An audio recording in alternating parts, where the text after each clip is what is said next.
ఉన్నాం. దైవజనుడు వాక్యం గురించి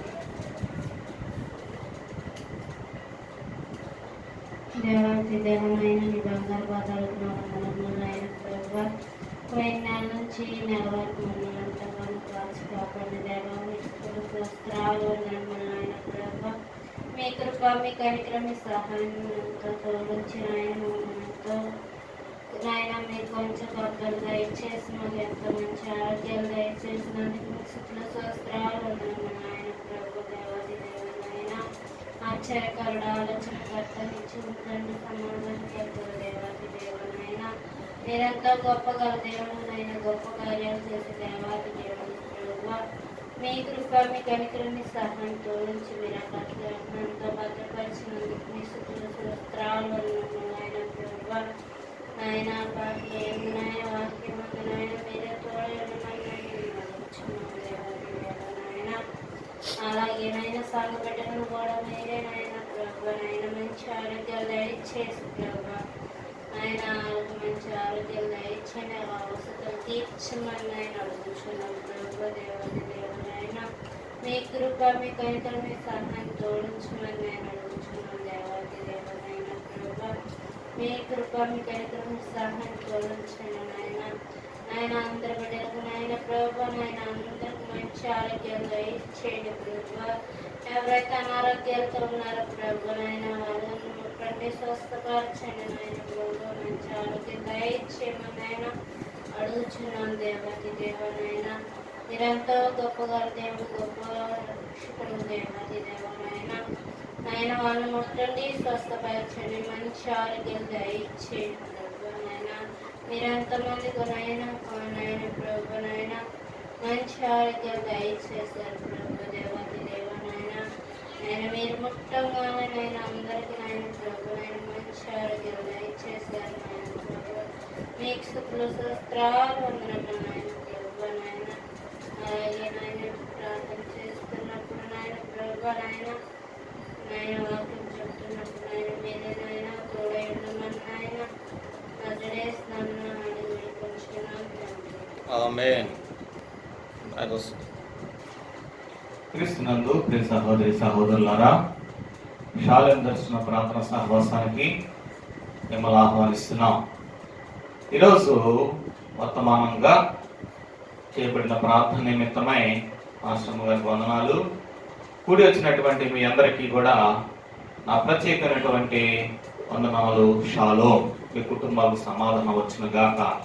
ఈరోజు అంశముగా మాట్లాడుకున్నటువంటి ఒక మాట మనం చదువుకుందాం. ఈరోజు అంశంగా దేవుడు మనల్ని పట్టుకునే ఉద్దేశం. అంశం ఏమిటంటే దేవుడు మనలను పట్టుకునే ఉద్దేశం. ఏమిటి దేవుడు మనల్ని పట్టుకునే ఉద్దేశము? ఎందు నిమిత్తము మనల్ని ఆయన పట్టుకుంటున్నాడు అని మనం చూస్తే, మొదటిగా లోకములో అనే సముద్రములో మునిగిపోకుండా ఆయన మనలను పట్టుకుంటున్నాడట. హల్లెలూయా. ఏంటంట? మొదటిది, లోకం అనే సముద్రములో మునిగిపోకుండా ఆయన నిలబడినట్లుగా, ఆయనతో నిలబెట్టుకున్నట్టుగా మనల్ని పట్టుకుంటున్నాడు. ఎవరితో నిలబెట్టడానికి? యేసయ్యతోనే నిలబెట్టడానికి మనలను పట్టుకుంటున్నాడంట. మొదటి ఉద్దేశం ఆయనది. ఈ యొక్క మొదటి ఉద్దేశానికి కనుక బైబిల్ లేఖనాల్లో కొన్ని వచనాలు మనం రిఫరెన్స్ చూసినట్లయితే, మత్తయి సువార్త 11:25 నుంచి 31 వరకు కొన్ని లేఖ భాగనాలు చదువుకుందాం. మత్తయి సువార్త 14:25 నుంచి 31 వరకు కొన్ని వచనాలు చదివినట్లయితే, రాత్రి 4వ జామున ఆయన సముద్రము నడుచుచు వారి యొద్దకు వచ్చెను. ఆయన సముద్రం మీద నడుచుట శిష్యులు చూచి తొందరపడి భూతమేమో అనుకొని చెప్పుకొని భయపడిరి. భయము చేత కేకలు వేసిరి. వెంటనే యేసు ధైర్యము తెచ్చుకుని నేనే, భయపడకుడి వారితో చెప్పగా. హల్లెలూయా. ఈ సహోదరి సహోదరులారా, ఇక్కడ సంఘటన మనం చూసినట్లయితే కొన్ని విషయాలు అక్కడ జరిగినాయి. యేసు ప్రభు వారికి ఒక అలవాటు ఉన్నది. ఎప్పుడు ఆయన ఒంటరిగా వెళ్ళి అరణ్యంలో కొద్దిగా ప్రార్థన చేసుకొని ప్రతి దినము ప్రార్థన చేయటము, అలాగే ఆయన ఏకాంత ప్రార్థనలో ఎక్కువగా గడిపేవాడు.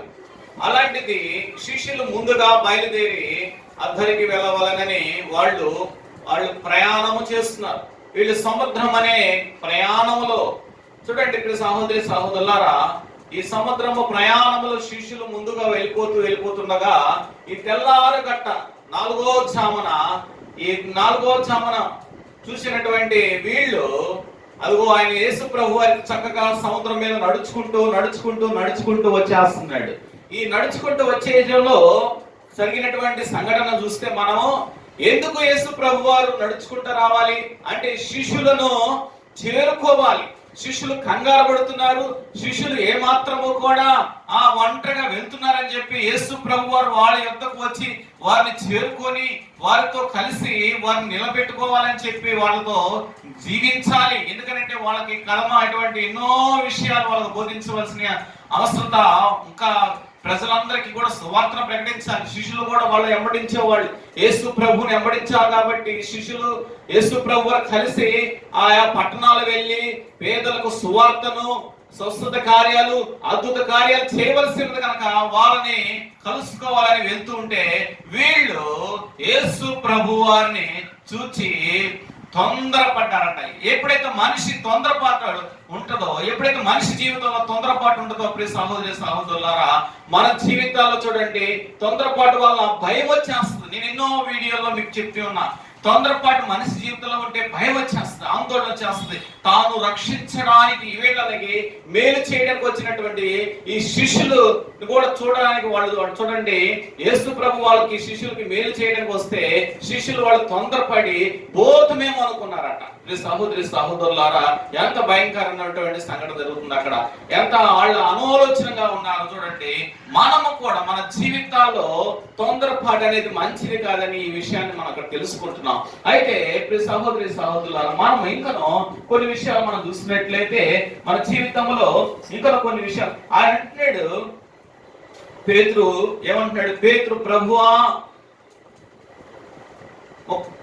28వ వచనంలో పేతురు ప్రభువా నీవైతే నీళ్ల మీద నడుచుటకు నీ యొద్దకు వచ్చుటకు నాకు సెలవిమ్మని ఆయనతో అనేను.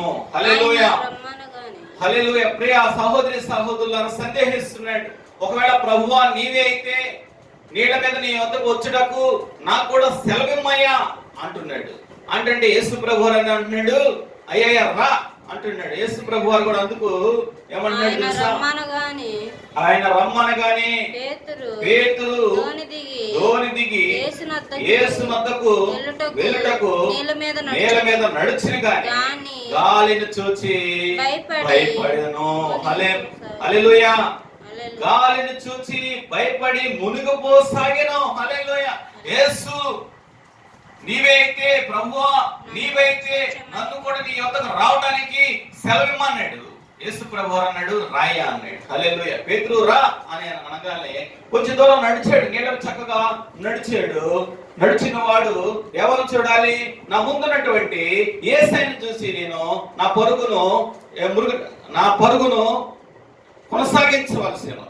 అయితే పేతురు కూడా తన యొక్క పరుగు నడవలసిన జీవితం ఏముందంటే యేసు ప్రభు యొక్క దగ్గరికి వెళ్ళి యేసు వైపు చూస్తూ అతను నడవలసిన వాడు. వెనకాల చూస్తే ఏమున్నది? పేద గాలి వచ్చేస్తుందంట. వెనక దిగి చూశాడు, పేద తుఫాన అతనికి వచ్చేసరికి అతను హృదయంలో ఏమొచ్చేసింది తెలుసా? భయం వచ్చేసింది. ఆ గాలి చూసి భయపడిపోయాడు, ఆందోళన పడిపోయాడు, మునిగిపోసాగుతుంటే యేసు వెంటనే హల్లెలూయా కేకలు వేస్తున్నాడంట. కేకలు వేస్తుంటే పేతురు కేకలు వేస్తుంటే ప్రభువా నన్ను రక్షించమని కేకలు వేస్తున్నాను. 30 వచనంలో చూస్తే ప్రభువా నన్ను రక్షించమని కేకలు వేస్తున్నాడు. వెంటనే యేసు చెయ్యి చాపి అతనిని పట్టుకునేను. హల్లెలూయా. అల్ప విశ్వాసి ఎందుకు సందేహించదవని అతనితో చెప్పాను. హల్లెలూయా. ఈరోజు చూడండి ఎంతో మంది సందేహాలతో అల్ప విశ్వాసము చేత ఇదిగో దేవుడు యేసు ప్రభువారు నేనున్నా రా అని ప్రభువారు పిలుస్తున్నా గానీ చాలా మంది నడవలేని పరిస్థితిలో ఉంటున్నారు. ఎంతో వాళ్ళు అనుమానించడం లేకపోతే సందేహించడం వలన ప్రభువుని చేరలేక మధ్యలో కృంగిపోయి కృషించిపోయేటువంటి స్థితిలో ఉన్నటువంటి వారిని కూడా యేసు ప్రభువారు తన మహాప్రేమ చేత తన మహాకృప చేత వాళ్ళని పట్టుకోబోతున్నాడు. చూడండి, వెంటనే చేయి చాపేసాడు యేసయ్య. వెంటనే చేయి చాపి పేతురు చేయి అలా పట్టుకున్నాడు. హల్లెలూయా. చూడండి, అందుకోసమని ఓ పాస్టర్ గారు ఒకసారి ఒక సంఘటన చెప్తాను వినండి. ఓ పాస్టర్ గారు నాకు ఒక క్వశ్చన్ వేశాడు. సంజయ్ శేఖర్ గారు అని ఆయన బైబిల్ కాలేజీలో మాకు ఒక ప్రసంగ శాస్త్రం బోధించేవాడు 2013లో. ఆయన పాస్టర్ గారు నాకు ఒక క్వశ్చన్ వేశాడు. ఏంటి ఆ క్వశ్చన్ అంటే, అబ్బాయి ఒక విషయం చెప్తాను, నాకు సమాధానం చెప్పు, ఒక క్వశ్చన్కి బదులు అన్నాడు. ఏంటంటే చెప్పండి అన్న. ఆయన ఏమని అడిగాడంటే, కొన్ని జంతువులు ఉంటాయి, పిల్లి, కోతి, కొన్ని మనకి కనపడతా ఉంటాయి కదా, వాటికి కొన్ని లక్షణాలు ఉన్నాయి. కోతి ఏమో వెళ్ళి తన పొట్టను కరుచుకుంటుంది, తల్లి పొట్టను కరుచుకుంటుంది. పిల్లి అయితే తన నోటితో తన పిల్లని పట్టుకుని ప్రయాణం ఇస్తూ ఉంటుంది అని చెప్పాడు. ఈ రెండిట్లో ఏది ఎక్కువగా గ్రిప్ ఉంటుంది? నోరుతో పట్టుకెళ్ళింది ఎక్కువగా గ్రిప్ ఉంటుందా, లేకపోతే వెళ్ళి ఈ కోతి, పెద్ద కోతి తల్లి కోతిని దగ్గరికి వెళ్ళి పిల్ల కోతి తన పొట్టను కరుచుకుంటుంది, ఆ కోతి ఎక్కువగా బలం ఉంటుందా అని అడిగాడు. అంటే తల్లి పిల్లను పట్టుకోవడం వల్ల పిల్లకి ఎక్కువ బలమా, లేకపోతే పిల్లని తల్లి పట్టుకోవడం వల్ల పిల్లకి ఎక్కువ బలం అని అడిగాడు. అంటే అర్థమైన రీతిలో నేను చెప్తున్నా. నేను ఒక క్వశ్చన్ అప్పుడు నాకు సమాధానం సరిగ్గా తెలియదు, ఎందుకంటే కొత్త, అప్పుడప్పుడే వెళ్తున్నాము దేవుని యొక్క నేర్చుకోవడానికి. నేను అన్నాను, నోటితో పట్టుకుంటే ఆ పళ్ళు ఆ పిల్లను గుచ్చుకుంటాయి కదా, ఆ పిల్లి పిల్లని గుచ్చుకుంటాయి కదా, ఆ పిల్ల వెళ్ళి ఆ కోతి పిల్ల వెళ్ళి ఆ పెద్ద కూతురు పట్టుకుంటే గట్టిగా ఉండదండి. ఆయన అన్నాడు నవ్వుతూ, అబ్బాయి తల్లి తన పిల్లలను ఎంత సున్నితంగా పట్టుకోవాలో తల్లికి తెలుసు. ఈ పిల్ల వెళ్ళి తల్లిని పట్టుకోవడం వల్ల జారిపోయే అవకాశాలు అంటున్నాడు. చూడండి, పేతురు యేసు ప్రభువు దగ్గరికి వెళ్ళి పట్టుకోవాలనుకున్నాడు కానీ జారిపోయే అవకాశాలు. అల్ప విశ్వాసంలో కొన్నిసార్లు అల్ప విశ్వాసం అంటే బలహీనత. నేనేమంటున్నానంటే బాలుడుగా ఉన్నప్పుడు బలహీనత. కాబట్టి తండ్రి తన పిల్లలను పట్టుకుంటే గట్టిగా ఉంటాడు. కాబట్టి తల్లి తన పిల్లలను పట్టుకోవాలని ఆశ. అలాగే మన దేవుడు మనలను పట్టుకోవాలని ఉద్దేశించాడు. హల్లెలూయా. ఈ అంశం ఏంటంటే, మన దేవుడు మనల్ని పట్టుకోని ఉద్దేశం ఏమిటి? హల్లెలూయా. మొదటిది, లోకం అనే సముద్రములో మునిగిపోతుండగా ఆయనతో నిలబడుటకు పట్టుకొనుటకు ఏం చేశాడంట? ఆయనతో నిలబెట్టుటకు పట్టుకునేను. హల్లెలూయా. అది మత్తయి సువార్త 14:31. హల్లెలూయా. రెండో విషయం చూసుకుందాం. రెండో విషయం, మనలను పట్టుకునే పిలిచిన ఆయన వాగ్దానము చేసిబడినటువంటిది. హల్లెలూయా. రెండవ ఉద్దేశం ఏమిటి? మనలను ఆయన పట్టుకునే పిలిచి ఆయన వాగ్దానం చేత బలపరచెను. హల్లెలూయా. చూడండి, యెషయా గ్రంథం 41:9 10 చూస్తే 41:9-10 అక్కడ యాకోబు కనపడతాయి. యాకోబు బలహీనుడయ్యి ఆయన బలహీనుడైపోయి ఎంతో దేవుడికి దూరం అయిపోయిన స్థితిలో ఉన్నప్పుడు దేవుడు అతనిని ఆహ్వానించినట్లుగా మనకు తెలుస్తుంది. అతడు బలహీనుడైనప్పుడు దేవుడు అతన్ని ఆహ్వానించి ఈ విధంగా వాగ్దానం చేస్తున్నాడు. మరలా ఆయన బలపరచట కొరకు కొన్ని మాటలు చదువుకుందాం. అక్కడ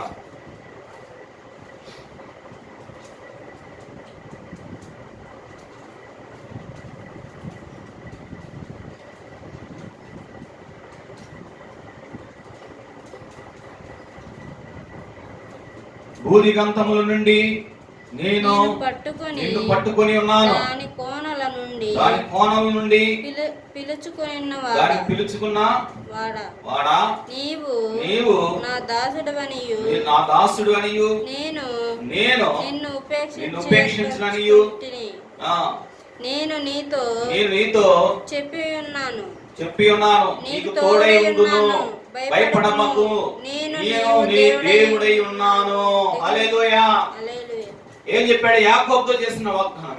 హల్లెలూయా. ఏమని చెప్పాడు?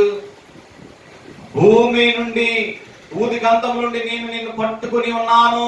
హల్లెలూయా. దాని కొనల నుండి ఈ దాసుడు ఏంటట? నీవు నా దాసుడవు, నేను నిన్ను ఉపేక్షించను, ఏర్పాటు చేసుకున్నాను. హల్లెలూయా. నేను నీకు చెప్పినది నెరవేర్చే వరకు నేను నీకు తోడై ఉందును, భయపడమాకు. ఆయన ఏదైతే మనకు చెప్పాడు, యాకోబుతో ఏమని చెప్పాడు? ఇదిగో యాకోబుని ఎక్కడికి వెళ్ళినా ఆశీర్వదిస్తానన్నాడు, ఎంతో ఆశీర్వాదాలతో నింపుతానన్నాడు. యాకోబు నువ్వు ఆశీర్వదించబడతావు అని దేవుడు దర్శనం ఇచ్చాడు. అప్పుడు నుంచి యాకోబు ఆ వాగ్దానం మర్చిపోయి ఎక్కడైతే తన మామ ఇంటికి వెళ్ళిపోయాడు, వెంటనే ప్రేమలో పడిపోయి మన్నాడు ఈ వాగ్దానాలన్నీ మర్చిపోయి ఆయన తన మొదటి భార్య కోసం 7 సంవత్సరాలు వర్క్ చేశాడు. తర్వాత రెండవ భార్య కొరకు 7 సంవత్సరాలు. తలదన్నేవాడు అప్పుడు ఉంటాడని తన మామయ్య యాకోబు కంటే మోసగాడు. యాకోబు అన్నను మోసగించాడు, యేసేవుని తండ్రిని మోసగించాడు, కానీ మామ తనని మోసగించాడు, తన అల్లుడినే మోసగించాడు. మొదటికి చిన్న కుమార్తెలు ఇస్తానని లేనిచ్చి పెళ్లి చేశాడు, రాహేల్ ఇస్తానని లేనిచ్చి పెళ్లి చేశాడు. లేయా కళ్ళకి జొప్పునగలదు, ఆయనకి నచ్చల.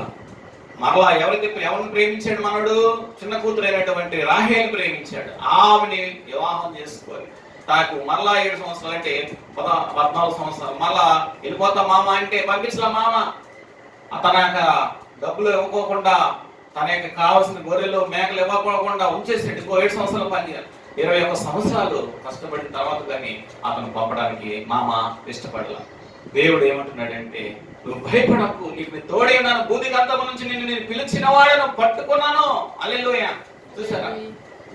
దేవుడికి మనం దూరం అయిపోతామేమో కానీ దేవుడు మనల్ని ఇప్పుడు విడిచిపెట్టాడు, పట్టుకుంటాడు. హల్లెలూయా. మూడోది, విశ్వాసము యాత్రలో మనకు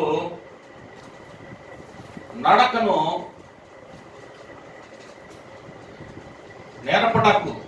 నేర్పటకు పట్టుకునేను. హల్లెలూయా. విశ్వాస యాత్రలో నడక నేర్పటకు బలహీనత. అప్పుడప్పుడు విశ్వాస యాత్రలో మనము ఎలా నడుచుకోవాలో తెలియదు. మోషే చనిపోయాడు. మోషే చనిపోతే యెహోషువ మోషేని వెంబడించాడు. ప్రియదాసుడుగా ఉన్నాడు, పరిచారకుడుగా ఉన్నాడు మోషేకి. మోషే సడన్ గా చనిపోయాడు. తన కాలం ముగించుకుని 120 సంవత్సరాలకి మోషే చనిపోతే, అదిగో చూడండి సహోదరి సహోదరులారా, తన సైన్యం నడిపించడానికి ఎవరంటే తగినవాడు మోషే. తర్వాత ఎవరంటే యెహోషువ. ఈ యెహోషువను దేవుడు ఎన్నుకొని అది 11వ అధ్యాయం 3వ వచనంలో అంటున్నాడు. ఏమంటున్నాడు? ఒకసారి యెహోషువను చదివినట్లయితే 11వ అధ్యాయం 3వ వచనాలు చదువుకుందాం ఒకసారి. లేఖనాలు మనం చదువుకోవడం వల్ల మనకి మంచి జ్ఞానం అనేది మనలో పొందుతుంది.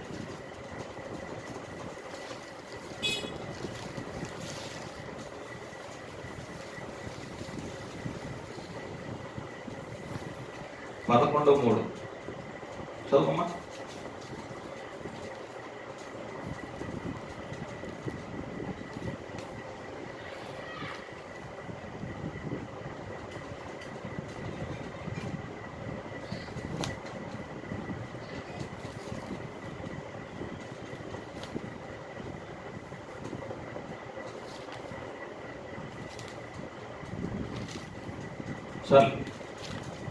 సర్లే సహోదరి సహోదరులారా, చదివే టైం లేదు కాబట్టి ముందుకు వెళ్ళిపోతున్నాం. సహోదరి సహోదరులారా, మన జీవితంలో ఎన్నో మేలు దేవుడు చేస్తున్నాడు కనుక మన జీవితంలో విశ్వాస యాత్రలో పట్టుకునేటువంటి ఆయనను దేవుడు సహాయం చేస్తాడు. నాలుగోదిలో చూసినట్లయితే ఆయన ఆలోచనలో నడిపించి మహిమలో మనలను నేర్పించుటకు పట్టుకునేను. హల్లెలూయా. నాలుగోది ఏంటంట, ఆయన ఆలోచనలో నడిపించి మహిమలో మనలను చేర్చుకున్నటకు ఏంటంట, మహిమలో చేర్చుకున్నటకు పట్టుకునేను. కీర్తన గ్రంథం 73:23-24 వచనాల్లో, కీర్తన గ్రంథం 73:24-24 వచనాల్లో, ఆయనను నేను ఎల్లప్పుడూ నా యొద్దనుండును, ఆ నా కుడి చెయ్య నువ్వు పట్టుకొని ఉన్నావు, నీ ఆలోచన చేత నన్ను నడిపించెదవు, తర్వాత మహిమలో నీవు నన్ను చేర్చుకుందువు. ఆకాశమందు సహోదరి సహోదరులారా, ఎప్పుడైతే ఆసాపు రాసిన కీర్తన ఇది, హల్లెలూయా. ఎవరండి ఈ కీర్తన రాసింది? ఆసాపు రాసినటువంటి కీర్తన. ఏమంటున్నాడు మరి ఒకసారి చదువుకుందాం.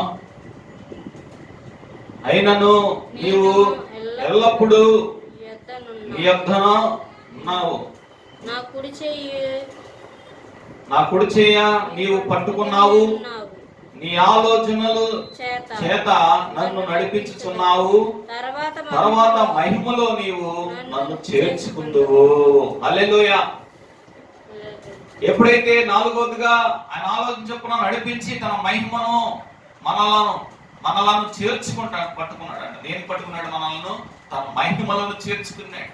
అవాధాములు కోల్పోయినటువంటి మహిమ, వాళ్ళు వస్త్రములు లేకుండా సిగ్గు ఏరకుండా ఉన్నారంటే వాళ్ళు మహిమ వస్త్రంతో ఉన్నారు. వాళ్ళ మహిమ వస్త్రంతో ఉండి ఎప్పుడైతే దేవుడు మాట వెళ్ళలేదో ఆ మహిమ వస్త్రం కోల్పోయారు వాళ్ళు.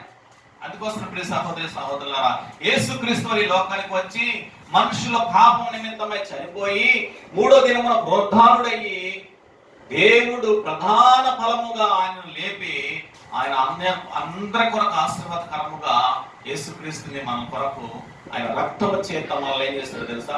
పరిశుద్ధులుగా ఆయన మహిమలోనికి ప్రవేశించడానికి యేసుక్రీస్తు అనే ఆ ఉత్తరవాది మన జంట దగ్గర ఉన్నాడు. హల్లెలూయా. మనకు సపోర్ట్ చేయగలుగుతున్నాడు. యేసుక్రీస్తు కృప చేత మనం బ్రతికాం.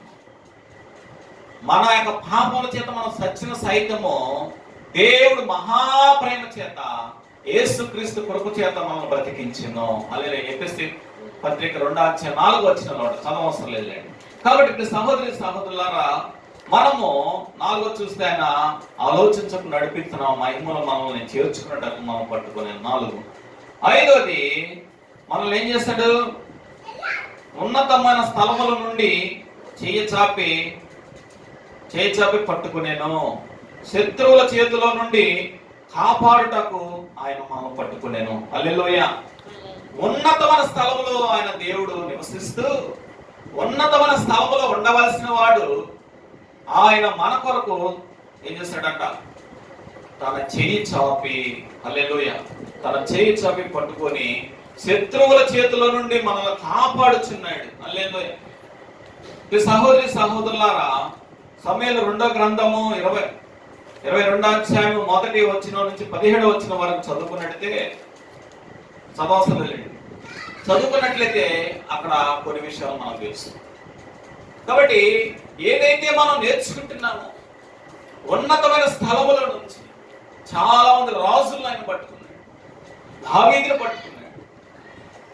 సహోదరి సహోదరులారా, దావీదును ఎన్నో పాపముల చేత తప్పిదముల చేత జారిపోయినప్పుడు దేవుడు దావీదును పట్టుకున్నాడు. దావీదు కూడా పశ్చాత్తాపడి దేవుడు వైపు తిరిగాడు, దేవుడి కొరకు బ్రతికాడు, దేవుడి కొరకు జీవించాడు. మరొక వీడియోలో దావీదు గురించి ఫుల్ ఇన్ఫర్మేషన్ మీకు నేను ఇవ్వగలను. హల్లెలూయా. కాబట్టి ఇప్పుడు సహోదరి సహోదరులారా, ఆ రోజుగా మనకు సహాయం చేయటకు పట్టుకునేను. హల్లెలూయా. ఏం చేయటకండి? మనకు సహాయం చేయటకు ఆయన మనం పట్టుకునేను. ఇక్కడ మనం చదువుకున్నాం యెషయా గ్రంథం 41:13 యాకోబు గురించి మనం తెలుసు. యాకోబుకి ఎంతో ఎంతగానో యాకోబుని తన అన్న 400 మంది సైనికులు వేసుకొచ్చేస్తున్నాడు. యాకోబు భయపడిపోతున్నాడు. యాకోబు భయపడితే ఎబ్బేరు దగ్గరికి వచ్చాడు. తన పిల్లలు ఎబ్బేరు దగ్గరికి వచ్చినప్పుడు ఇదిగో పనివాడు పరిగెత్తుకుంటా వెళ్ళాడు. దావీదుకు ఎవరైతే ఉన్నాడు యాకోబు సంతానం ఎవరైతే ఉన్నారో ఆ సంతానం వాళ్ళ భార్యలు ఎవరైతే అక్కడ ఉన్నారో ఎబ్బేరు ఉండి ఇదిగో నేను వెళ్ళి నా అన్నకు నాకు సమాధానం కొన్ని గొర్రెలు ఇస్తా మేకలు ఇస్తాను అని చెప్పి ఆయన యేసేపు దగ్గర పంపిస్తే ఏషాబు ఎంత మాత్రం ఒప్పుకోకుండా సైన్యంతో బయలుదేరి వస్తున్నాడు. 100 మందితో వస్తున్నాడు. ఎవరైతే యాకోబు వినపడిందో ఆ వార్త వినపడిందో యాకోబులో కంగారు వచ్చేసింది. భయపడిపోయాడు. ఎంతో 2 దారులుగా చేసి 2 నదుల నుంచి తన యొక్క భార్యలో పిల్లలు ఒక దారి పంపించాడు, ఇంకో దారి పంపించాడు. ఆయన ఒక్కడే నిలిచిపోయాడు. అక్కడ నిలిచిపోయి అప్పుడు దేవుడికి ప్రార్థన చేశాడు. హల్లెలూయా. అబ్రహాము దేవా, ఇస్సాకు దేవా, నన్ను జ్ఞాపకం చేసుకో, నీ దాసుడిని జ్ఞాపకం చేసుకో, వాళ్ళకి ఇచ్చిన వాగ్దానాన్ని జ్ఞాపకం చేసుకో, నాకు సహాయం చేయని అడిగితే ఆయన నన్ను దీవించాడు. హల్లెలూయా. ఎవరైతే శత్రువులు వచ్చాడో ఆయన శత్రువులుగా ఉన్నాడో ఆయన శత్రువుల నుంచి తప్పించడానికి దేవుడు ఆ యేషకు మనసు మార్చేశాడు. నీవు నా స్తోత్రుడు, నిన్ను నేను చంపుతాను, నీవు నీ పిల్లలు సుఖంగా ఉండమని అక్కడ నుంచి తిరిగి వెళ్ళిపోయాడు. ఈ సహోదరులారా, మన జీవితంలో ఎన్నో పర్యాయములు ఆయన తప్పించడానికి. కనుక ప్రియ సహోదరులారా, ఎన్నో పర్యాయములు కీర్తన గ్రంథం 139 7, 10 వరకు చదివినట్లయితే 7వదిగా మనం కొన్ని విషయాలు మనం చూస్తాం. కీర్తన గ్రంథం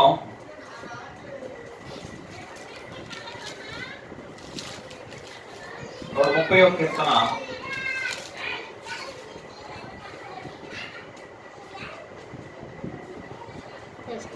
139 కీర్తన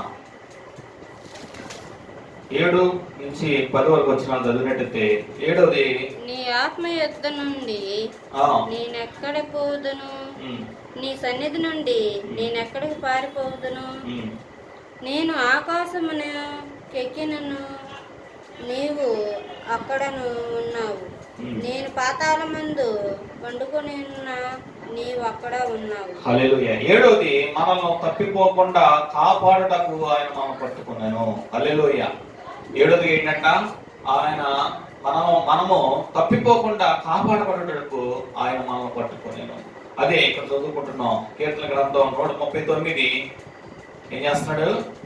10 వరకు చదివినట్టయితే, నేను వేకువ రెక్కలు పట్టుకొని సముద్ర దిగంతములు నివసించును, అక్కడ నీ చెయ్య నన్ను నడిపించును, నీ కుడి చెయ్య నన్ను పట్టుకొనును, అంధకారము నన్ను మరుగు చేయును, నాకు కలుగు వెలుగు రాత్రి వలె ఉండును అని నేను కొని ఎడల చీకటైనను నీకు చీకటి కాకపోవును, రాత్రి పగటి వలె నీకు వెలుగుగా ఉండును.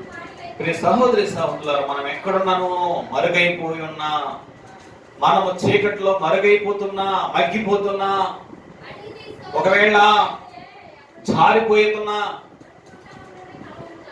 ఆయన దూరంగా పారిపోవాలని చాలా మంది దేవుడికి దూరంగా పారిపోవాలని తప్పిపోతుంటారు. తల్లిదండ్రులకి దూరంగా పారిపోయి పిల్లలు ఉంటారు. ఎందుకంటే చీకటి కార్యాలు చేయడానికి అలవాటైపోయి లోకంలో ఉన్నటువంటి మర్యాదలు అనుసరిస్తూ త్రాగుడు, జోజములు అనేకమైనటువంటి అనుభవించడానికి, సంతోషం వినోదాలు అనుభవించడానికి, ఎక్కడో సంతోషాన్ని సంపాదించుకోవాలని ప్రయత్నం చేస్తుంటారు. అసలు నిజమైన సంతోషము దేవుళ్ళో ఉన్నది ఎరగరు సహోదరులారా. అందుకోసమని దేవుడు ఏం చేస్తున్నాడంటే మనం తప్పిపోకుండా కాపాడుటకు పట్టుకుంటున్నాడు. హల్లెలూయా. ఎందుకు పట్టుకుంటున్నాడు? మొదటి చదువుకుందాం. దేవుడు మనలను పట్టుకునే ఉద్దేశం ఏమిటి? లోకమనే సముద్రంలో మొదటిది, లోకమనే సముద్రములో మునిగిపోసాకోకుండా ఆయనతో నిలబెట్టుటకు మనలను పట్టుకునేను. ఇది మనకు తెలుసు, ఇందాక చదువుకున్నాం కదా 14 మత్తయి సువార్త 14:31 వరకు, 25 నుంచి 37 వరకు పేతురు గురించి మనం నేర్చుకున్నాం.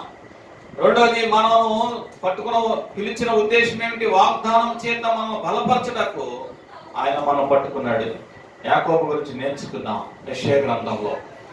సహోదరి సహోదరులారా, విశ్వాస యాత్రలో మనము నడక నేర్చుకున్నటకు ఆయన మనం పట్టుకున్నాము. యెహోషువ మన మొదటి దినాల్లో ఎలా నడుచుకోవాలి భయపడిపోతుంటే నేర్పించాడు. సహోదరి సహోదరుల, నాలుగోదిగా ఆయన ఆలోచనలు నడిపించి తన మహిమలో మనలను చేర్చుకున్నటకు పట్టుకునేను. ఆషాబు రాసిన కీర్తన మనం చదువుకున్నాం. కీర్తన గ్రంథం 73, 23, 24 వచనాలు. ఐదో ఉద్దేశం ఏంటి? ఉన్నతమైన స్థలంలోని చేచాపి ఆయన మనం పట్టుకుని శత్రువుల చేతుల నుండి మనం కాపాడుచున్నాడు. సహోదరి సహోదరుల, సమయంలో మొదటి 2వ గ్రంథం 22వ అధ్యాయం 1వ వచనం నుంచి 17వ వచనాల వరకు. ఆరోదిగా ఆయన మనకు సహాయం చేయటకు పట్టుకునేను. యెషయా గ్రంథం ఇది యాకోబు గురించినటువంటి మాటే. 41:13. యాకోబు అంటే యాకోబు ఒక్కడే కాదు, యాకోబు ఇజ్రాయేల్ జనాంగము అందరి గురించి, ఇజ్రాయెల్ జనాంగం పట్టణం గురించి ఇచ్చినటువంటి వాగ్దానం. హల్లెలూయా. ఈరోజు చూడండి, ఇజ్రాయెల్ జనాంగం ఎంత గొప్పగా ప్రపంచంలో వాళ్ళు ఉన్నతమైన స్థితిలో ఉన్నారు. వాళ్ళ టెక్నాలజీ శత్రువుల చేతిలో నుంచి చూడండి ఎన్ని ర్యాకెట్లు వచ్చినా కానీ, మొన్న ఐరన్ డోర్ అని ఒకటి ఉంది వాళ్ళ దగ్గర సెక్యూరిటీ, ఆ డోర్ నుంచి వాళ్ళు ఎంత టెక్నాలజీ వాడి పడిపోకుండా బాంబులు లేకపోతే ఆ మినైల్స్లు లేకపోతే ఎటువంటి ఆ మరణకరణ ఆయుధాలు ఉన్నాయో వాటిని నిర్మూలించేటకు ఈ ఐరన్ డోర్ ఏం చేస్తుందంట, అక్కడ బాంబు బయలుదేరగానే ఇక్కడి నుంచి ఒక మిసైల్ వేసి వాటిని ఆకాశంలోనే అంతం చేస్తుంటే ఎంత టెక్నాలజీ వచ్చింది వాళ్ళకి, ఎంత జ్ఞానం ఇచ్చాడు దేవుడు. అంటే ఇజ్రాయెల్ గురించి ఇచ్చినటువంటి సహాయం చేస్తాడు. హల్లెలూయా. ఎంత సహాయం చేశాడు వాళ్ళకి. చూడండి, ఈ రోజున చిన్న దేశం, ప్రపంచంలోనే చిన్న దేశం లాంటిది ఆ దేశం, కానీ వాళ్ళ టెక్నాలజీ అందరికంటే గొప్పగా టీవీల్లో దాదాపుగా వారం 15 రోజులు చూపించారు. సహోదరి సహోదరుల, ఏడోదిగా మనం తప్పిపోకుండా కాపాడుటకు ఆయన పట్టుకుని వచ్చినాడు. అవును సహోదరి సహోదరుల, మనం తప్పిపోకుండా ఉండాలి. కాబట్టి ఈ విషయాలు 7 విషయాలు మీరు దేవుడు మనల్ని పట్టుకునే ఉద్దేశం ఏంటో మనం ఈరోజు నేర్చుకున్నాం. ఎవరైతే దేవుడి యొక్క ఉన్నారో, ఎవరైతే దేవుడి కొరకు జీవించాలనుకుంటున్నారో, ఎవరైతే దేవుడి కొరకు నిమిత్తమే ఉండాలనుకుంటున్నారో, సహోదరి సహోదరులారా, 7 మాటలు మనం గుర్తుపెట్టుకుందాం, ప్రార్థన చేసుకుందాం. పరిశుద్ధుడ, ప్రేమగల తండ్రి, కృపగల తండ్రి, జీవరక్షక, మీకు వందనాలు, స్తుతులు, స్తోత్రాలు చెల్లించుకుంటున్నాం. ప్రతి ఒక్కరిని దీవించి, ఆశ్రయించి, బలపరిచి, స్థిరపరిచి, నెమ్మది దయచి, ఆరోగ్యం దయచేయమని, తోడేయమని, కృప చూపించమని, యేసుక్రీస్తు పరిశుద్ధ నామమును బట్టి వీడియో చూసిన బిడ్డలను ఏ ఆపదలో ఉన్నారో, ఎటువంటి సహాయం కావాలనుకుంటున్నారో